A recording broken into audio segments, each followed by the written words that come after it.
There are no subtractions and divisions in our mind. There is only addition and multiplication. I will just remove negative thoughts and I will have positive thoughts.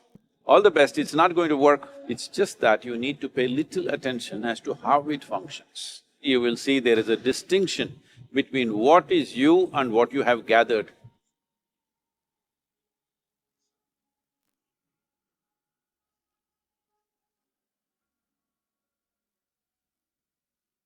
Well, see the way the question is asked and also the way normally it's addressed is, people think there is something called as negative thought and positive thought. They want to remove the negative thoughts and have only positive thoughts. For such people, I would ask them to just experiment for 10-15 seconds. Let them forcefully remove one thought from their mind. For example, next 10 seconds, just don't think of a monkey. Try not to think of a monkey for next 10 seconds. You will see you will be full of monkeys. So what I'm saying is, this is the nature of your mind, because in this mind, all the three pedals are throttle. There is no brake, there is no clutch. Whatever you touch, it will only go faster.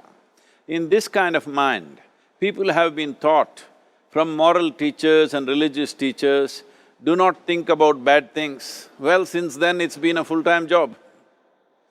So there is no way you can handle the mind like this. This doesn't need any great enlightenment. If you spend 2 minutes with your eyes closed, you will realize you cannot do anything forcefully with this mind. So, I want to remove negative thoughts. Do not ever go in this direction, because what you want to remove will become your quality. Always you will be on it. So what should I do? The thing is this, without understanding the fundamental mechanism of this mind, because our mind, human mind, is the most sophisticated computer on the planet. Even all the supercomputers have come out of this. When this is the case, is it not important that we understand the mechanics of how it functions? One simplistic aspect of how it functions is, there are no subtractions and divisions in our mind. There is only addition and multiplication. If you try to do something with it, it will say one more. If you try hard, it will multiply into many more. In this mind, you don't try to identify what is positive, what is negative and try to remove it. First of all, one needs to understand, this mind of yours, this body of yours is supposed to serve you. The life that you are is important. Body and mind are vehicles that must serve us. If you sit in a vehicle, it must go where you want to go.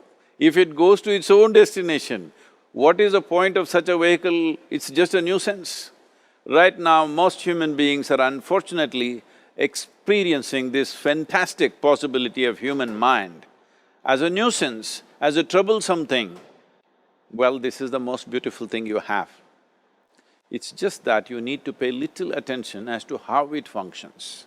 One simple thing is this. First and foremost process is, that's why we put out this process called Isha Kriya. This is to distance yourself from your physiological and psychological process. There is something called as you which exists. This is not a composite of all your thoughts and emotions and physiological processes. Beyond that, there is you. If you close your eyes, even if you cannot see anything, you're still there. It is through the window of your eyes that you're looking out, but if you close your eyes, it doesn't mean that you don't exist, you still exist. So beyond your thought, you still exist, beyond your emotion, you still exist. So that you, the life that you are, this has to come into your experience. Why is it that you're not allowing that to come into your experience, which is the most significant aspect of who you are? Who you are right now, the most significant aspect is, you and me are alive right now, this is it. What I'm thinking, what you're thinking is not the important thing. We are alive right now, that is the important thing. So, it is important that you focus on this fundamental sense of aliveness within you, and then you will see there is a natural distance between you and your thought process. Once there is a distance between your psychological process and your physiological process, this is the end of suffering. Because there are only two kinds of suffering that human beings go through, physical suffering and mental suffering. Once you create a little space between you and your mind, between you and your body, this is the end of suffering. This is something every human being has to experience and know, otherwise thinking I will just remove negative thoughts and I will have positive thoughts, all the best, it's not going to work 100%, it's not going to work because nobody can remove it, they can avoid it for some time. So when negative thoughts come, you say Ram Ram, Shiva Shiva, whatever you want, but this is just avoiding, it's not gone. The moment you stop that, it will pop back with great force, otherwise it'll come back in your dreams. So it's very important, first of all you need to understand your anger, your resentment, your fear, your anxieties, the negativity that you generate. Generally resentment, anger, it is always directed towards somebody.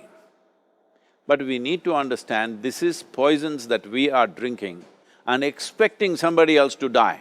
Fortunately, life doesn't work like that. If I drink poison, I die. If I drink poison, you don't die. So, we need to understand this. When I say poison, today you can have yourself chemically analyzed. Right now, what is your blood work, what it says? 5 minutes of intense anger, check your blood work and see, there will be lots of negative elements in it, literally you're poisoning yourself. So, do you want to poison yourself? Definitely not. Now the very question is coming from certain helplessness, what shall I do?